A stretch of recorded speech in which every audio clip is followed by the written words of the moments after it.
JSS এর সন্ত্রাসী কার্যক্রম ছেড়ে স্বাভাবিক জীবনে ফিরে আসতে চেয়েছিল হৃদয় চাকমা ও রিয়েল চাকমা।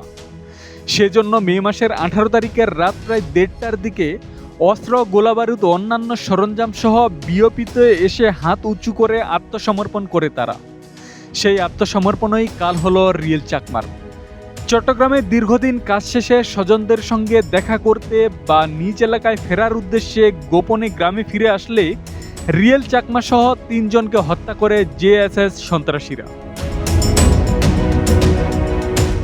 অভিযোগ রয়েছে সাবেক সহকর্মীদের পরিকল্পিত ফাঁদে পড়ে তারা হামলার শিকার হন এবং জেএসএস এর সশস্ত্র সদস্যদের হাতে নিহত হন। নিহত রিয়েল চাকমার বাড়ি খাগড়াছড়ির পানছড়ির আলিচান পাড়ায়। তার বাবার নাম রূপায়ণ চাকমা। এ ঘটনায় দেখা দিয়েছে মিশ্র প্রতিক্রিয়া।